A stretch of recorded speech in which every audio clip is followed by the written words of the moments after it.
Bref, moi, c'est Rayman. J'ai pas de bras, pas de jambes, mais par contre j'ai un pif d'enfer. Si j'ai un physique comme ça, c'est à cause de mon créateur, Michel Ancel. Donc qu'est-ce qu'on dit pour mon gros nez? Merci Michel. Si on veut se la jouer un peu plus RP, je suis né dans la forêt primordiale, entre les jolis cailloux juste là. Si je suis né, c'est grâce à la fée de la forêt, Betty là. À la base, elle devait ressembler à ça, mais finalement elle a bien changé. Après avoir découvert mes pouvoirs de manière totalement naturelle, j'ai décidé que je passerais ma vie à me la couler douce. Parce que oui, j'adore les hamacs. Le problème, c'est que certaines personnes vont venir mettre le bazar sur la croisée. Ah oui, je vous ai pas dit, mon monde à moi, c'est la croisée des rêves. Pourquoi ce nom-là? Parce que c'est la forme d'un croissant. Ah là là, c'est français. Après une introduction du magicien, un mec aussi sans bras ni jambes mais dont tout le monde se fout, un grand danger s'est abattu sur la croisée. Un être maléfique chelou décida de foutre en l'air les films naturels. Le responsable était Mr. Dark, une sorte de Gugus avec une cape qui avait apparemment trop honte de sa tronche pour la montrer. Donc qu'est-ce qu'on dit pour le sorcier qui va me faire perdre des mois de tranquillité? Merci Michel. En plus de vouloir dérober l'énergie du cœur du monde, ce sorcier de mes deux avait décidé d'enfermer les créatures de la forêt dans des cages. Mais quand je dis des cages, c'était des cages méga bien planquées. Je vous raconte pas la galère. Pour commencer, il fallait que je retrouve Betty là pour qu'elle m'apprenne à courir. Comme j'avais passé mon temps à pioncer dans mon coin, j'avais perdu l'habitude de faire du sport. En plus de devoir libérer toutes les créatures, il fallait que j'affronte un tas de bestioles sorties de l'ombre qui étaient venues me barrer la route. J'ai eu droit à des chasseurs, des antitounes, des piranhas volants, un moustique cool, un moustique moins cool, des notes de musique mutante, des manches de tambour, des yeux cracheurs d'éclairs, des trompettes enrhumées, des cymbales instables, un saxophone géant, je vais même pas savoir ce que c'est. Des golems ancestraux, des cailloux sur pattes, des golems ancestraux méga vénères, des space marines chevauchant des casseroles volantes je crois qu'on va s'arrêter là. Pour m'aider dans ma quête, j'ai rencontré plusieurs alliés lors de mon voyage. Ça a commencé par un souci de moi mais en version primitif. Ce boulet avait laissé son pagne sur une autre branche, du coup il était à poil dans les buissons. En échange de mon aide, il m'a filé une graine chelou. Au début j'ai cru que c'était de la drogue mais finalement c'était une plante à pousser rapide. Dommage. Il y a aussi ce hippie qui vivait en haute montagne avec sa famille. Il déprimait parce que sa guitare était cassée, du coup je lui en ai sculpté une autre, et en échange il m'a offert une potion devant l'infini. Sur le coup j'étais hyper content, mais je me suis rendu compte que c'était temporaire. Faut jamais faire confiance à ces hippies. Après, j'ai rencontré un extraterrestre qui tenait une buvette dans une grotte. Mais bon, je pense que c'était un effet secondaire de la potion. Sinon, il y avait aussi cet étrange fanboy qui me suivait de partout. Où que j'aille, il était là, prêt à me prendre en photo. C'était un peu flippant. Finalement, j'ai fini par atteindre le repère de mon ennemi, le château des délices. Il faut croire que Mr. Dark aimait bien les sucreries. J'ai alors atteint son repère, mais au lieu de se battre à l'aile loyale, ce gros froussard s'est tiré en me refilant ses quelques sbires. Mais bon, au final, j'en ai fait qu'une bouchée et la croisée fut sauvée. Youpi youpla, feu d'artifice et tout le tralala. Enfin, quand je dis sauvé, c'était pour une courte durée. Parce que je sais pas comment ni pourquoi, mais on s'est retrouvé avec des de robots pirates venus des confins de l'espace. Génial. J'ai qu'une chose à dire, merci Michel. Cette fois-ci, c'était un peu plus la galère. J'ai été capturé par les pirates et emprisonné dans leur vaisseau prison. Et en plus de ça, la croisée avait sombré dans le chaos. Déséquilibre du monde, terre dévastée, mer polluée, Nicolas Hulot aurait été bien vénère. Heureusement, j'ai reçu l'aide de Globox. Bon, il est pas très finot, mais il est loyal, et sans lui, je serais encore coincé dans cette maudite cellule. Malheureusement, ça l'a pas empêché de faire une grosse connerie.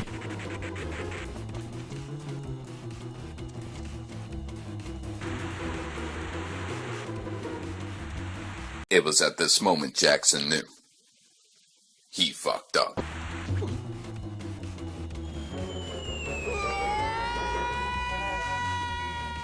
J'ai donc fait une chute de 11 km de haut et ça m'a un peu sonné. Pour sortir de cette galère, il fallait que je retrouve mon ami Lee, la fée. Je suis tombé sur les bébés Globox qui étaient en larmes tellement ils avaient honte de leur père. Ils m'ont indiqué où se trouvait Lee, je suis allé la chercher. Lee était prisonnière d'un engin électrique. J'ai détruit la machine, elle m'a remercié, puis elle m'a dit « As-tu entendu parler de Polocus ?» J'ai regardé, elle m'a regardé, j'ai regardé, je lui ai dit non. Elle m'a répondu Il est l'esprit du monde. J'ai honte. Elle m'a expliqué que Polocus pourrait sauver la croisée, mais que pour le faire revenir, il fallait retrouver 4 masques magiques. Je sais pas pourquoi, l'esprit du monde a l'air d'aimer le carnaval. Mais bon, chacun son délire. J'ai donc voyagé à travers toute la croisée. J'ai rencontré un boss, il était vénère, je l'ai vaincu, j'ai récupéré le masque. En chemin, je suis tombé sur Clark, un gros balèze qui mettait au tapis n'importe qui au bras de fer. Le problème, c'est qu'il avait dévoré un morceau de robot pirate et du coup paye ton indigestion. Du coup, j'ai dû aller chercher un remède dans la grotte des mauvais rêves. C'était moche, flippant, glauque et encore flippant. Dans les profondeurs de la grotte, je suis tombé sur le gardien, Jeannot. J'aurais bien aimé que ça soit Jeannot comme Jeannot Lapin, mais lui c'était plus Jeannot comme... Ton voyage s'arrête ici. Il m'a poursuivi, j'ai pu m'en sortir, et j'ai découvert son antre. C'était le repère de Picsou.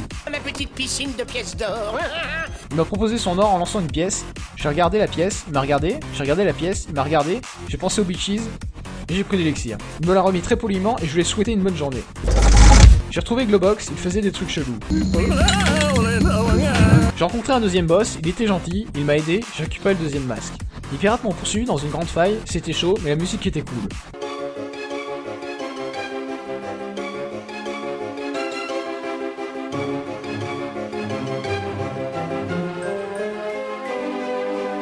J'ai rencontré un troisième boss, il était complètement taré, j'ai affronté, j'ai récupéré le troisième masque. Je suis tombé sur Huguette, la copine de Globox. Elle m'a dit que leurs enfants ont été capturés, j'ai été les sauver, elle m'a remercié, et l'un d'eux m'a fait. Tu as vu ce que j'ai trouvé au fond de l'île?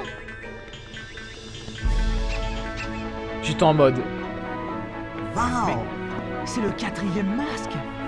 J'ai récupéré, je suis allé voir Polocus, il m'a dit qu'il allait défoncer les pirates sur Terre, mais que j'allais devoir m'occuper de Barbe Tranchante sur le vaisseau prison. Ah oui, j'ai oublié de faire les présentations. Lui, c'est Barbe Tranchante. Il fait pas très impressionnant vu comme ça, mais en réalité c'est un grand malade. Y'a qu'à voir sa barbe, il pourrait découper du jambon avec. Il fallait que je me débarrasse de lui, mais le problème c'est qu'il était planqué dans une machine de guerre. Je suis allé chercher sur la vigie, on s'est fighté, ça se passait bien, mais on est tombé dans le vide. Et ça sentait le déjà vu. On s'est retrouvé dans les bas-fonds du navire où il y avait des kilomètres de tunnels avec de la lave en fusion. Je me demande vraiment qui était l'architecte qui a fait ça. J'ai affronté Barbe Tranchante de nouveau, je l'ai vaincu, mais il a mal digéré sa défaite. Il a lancé l'autodestruction du navire, il s'est barré, tout a explosé. À ce moment-là, tout le monde me croyait mort. Ils étaient en train de vénérer mon pied. Alors avant que ça devienne n'importe quoi, j'ai fait mon retour triomphal.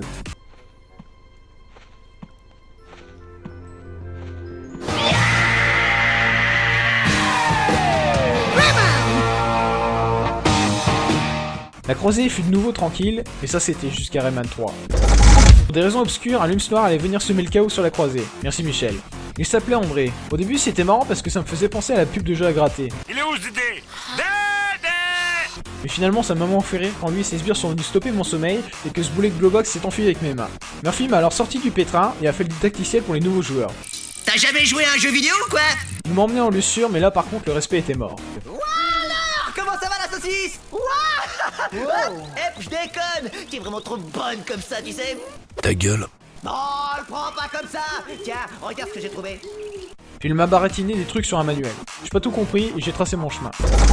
J'ai fini par retrouver Globox devant le concile des fées. Heureusement j'ai pu le stopper grâce à la porte au milieu de nulle part, qui d'habitude ne sert à rien.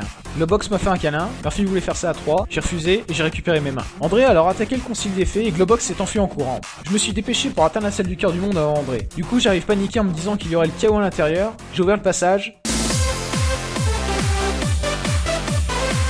Il faisait une boum. Je leur demandais où était le Lums noir.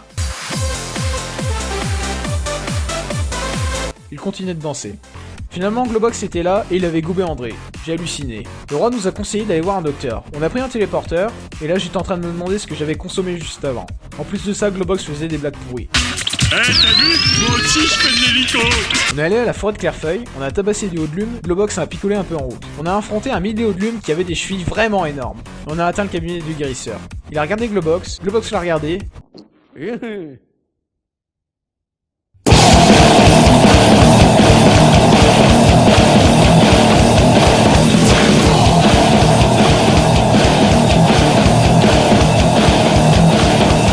Ça a pas marché. Il nous a envoyé voir un autre guérisseur qui se trouvait à La lande aux esprits fantaires! Sauf que son téléporteur était foireux et on s'est retrouvé dans des marais tout pourris. Sur la route, on a dû s'occuper d'une vieille sorcière maboule et d'un chasseur qui avait une démarche bicurieuse. I came in like a wrecking ball. I never hit so hard in love. On arrive à sortir des marais et on finit par atteindre. La lande aux esprits fantaires! Après une petite baignade, on atteignit le cabinet du nouveau guérisseur. Le problème, c'est que c'était un hippie. Et il était pas très dynamique.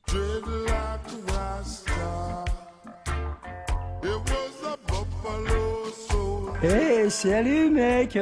Encore au pieu? Il a joué du tambour avec le ventre de Globox, on pensait que ça allait marcher, ça a pas marché. André s'étant réfugié dans son cerveau, il a fallu trouver un troisième docteur. On a repris un autre téléporteur, vive les années 70.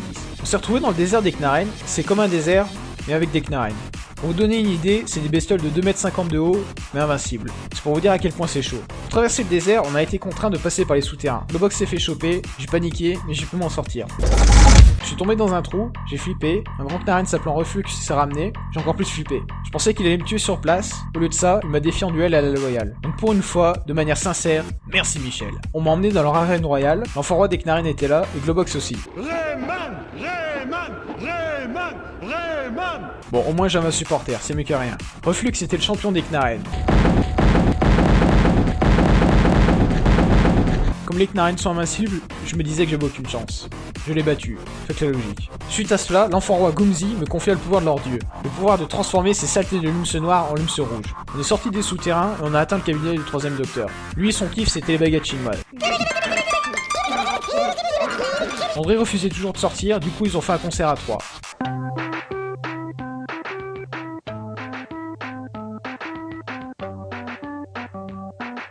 André a craqué, il est sorti de Globox, Surprise, motherfucker. mais il s'est échappé. C'est sûr qu'il fallait pas compter sur le hippie pour le capturer. Il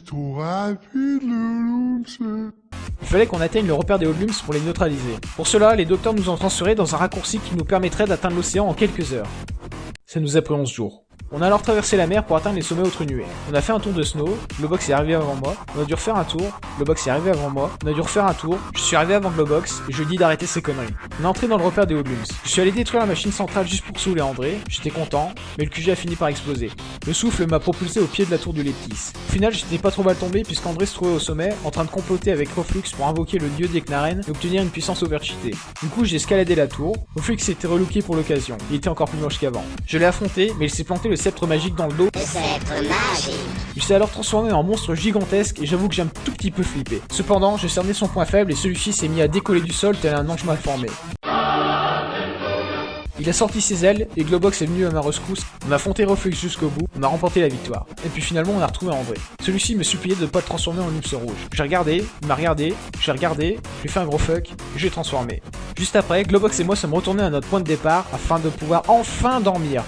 Et voilà la fin de notre histoire. Et depuis ce jour-là, je peux de nouveau me la couler douce. Au début c'était cool, mais 12 ans plus tard, je me rends compte que je commence à m'ennuyer. Bref, vivement Rayman 4.